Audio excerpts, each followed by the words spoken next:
So ayan, sa tutorial na to, pag-usapan natin paano ka mag-withdraw ng iyong Socialite Goldgen Income Commission sa iyong dashboard. Okay, so paano nga ba?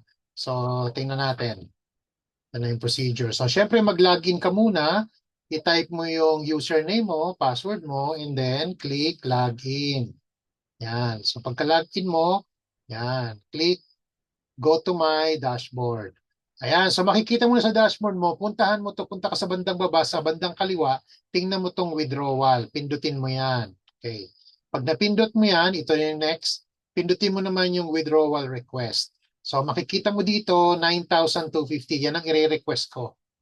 Yan. So again, no, itong withdrawal important note, number one, the withdrawal request is only available every Monday. Monday lang tayo pwedeng mag-request. While the payout is every Friday. So Friday lang pwedeng makuha ang payout. Number two, the withdrawal will be deposited directly to your desired withdrawal method. Yan. Makikita mo mamaya ano ba yung mga withdrawal method. Number three, all withdrawal requests are subject for 50 pesos and tax of 10%. Number four, the minimum payout request is 500. Yan. So, number one, amount to withdraw, yan. Tinype ko, 9,250. Yung next is withdrawal method, yan. So, mamimili ka, dalawa yan, bank deposit or check. Ako pinili ko bank deposit. After nyan, yan, lagay mo na yung pangalan mo dyan, ano yung account number mo dyan, at kung ano yung bank mo. For example, BDO Unibank. Ako kasi, ang tinype ko dyan, Bank of the Philippines, Philippine Island. And then yung account password mo. I think automatic yata nakalagay yung account password dyan. So, i-double check mo kung tama lahat yung mga information na yan. Kung tama yan, correct yan, then i-click mo na tong submit my withdrawal request. I-click mo na yan. After mo maklik yan, dito ka na pupunta. Yon. Are you really sure with information you request? Kapag sure ka, i-click mo na tong yes, send my withdrawal request. Pagka-click mo niyan, ito na yon, magpa-process na siya, processing.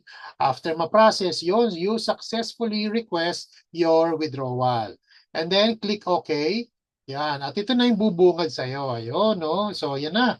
Makikita mo na yung information. Nandiyan yung reference number, yan yung 793100648. Nandiyan yung total amount na ni-request mo, 9,250. Of course, may processing fee na 50 pesos. May tax na 925. Ang makukuha mo na lang is 8,275. Tapos yung method mo, bank deposit, nag-request ka ng January 19, ayun. So ito na yun. January 23 daw, 2026, this coming Friday, kapag in-approve daw ng admin today. Yan. So yun lang, ganun lang. So again, make sure mag-log out ka na. Kasi always make sure that when you log in, you should also log out from your dashboard para hindi nakahang ang iyong dashboard. Yon. So again, congratulations, you successfully requested for your income withdrawal. At again, nandito po ako, humingi ako ng favor na please follow, like, and share my FB page for all Socialite Goldgen related content. So thank you so much from Coach First. Again, kapag pumunta kayo dito sa aking Facebook page at nakita nyo naman yung mga ginagawa kong post, video, or kung anong research, mano ba naman pong mag-engage tayo. Okay, engage naman tayo, i-like nyo naman, or kung maganda talaga yung value, mag-comment naman po kayo. Para dun sa mga taong hindi nasa Goldgen, niyayaya kong pumunta or i-like yung aking Facebook page. Makikita nila, uy, ang daming engagement ni Coach Ferds. Ibig sabihin, pwede nilang isipin, napaka-solid naman ng kanilang community. Nagsusuportahan sila sa mga posts. Okay? At pag nakita nila yon, pwede silang mag-join dito sa atin. Okay po? Hindi lang ako, kahit kanino, kapag meron kayong nakikita mga post, mano ba namang i-like nyo, mag-comment kayo, i-love emoji nyo. Kasi yun yung kulturang gusto nating gawin dito sa ating socialite community. Okay? So please, please, total pupunta naman yan sa ano nyo, sa feed nyo, sa Facebook nyo. Mano ba namang pindutin nyo yung like, love, at mag-comment kayo kung talagang nagustuhan nyo.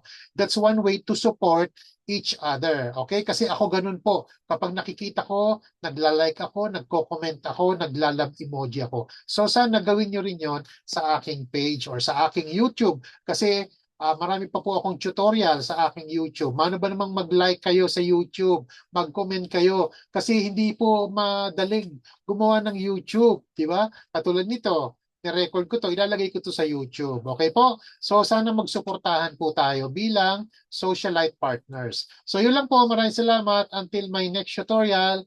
God bless everyone. Bye!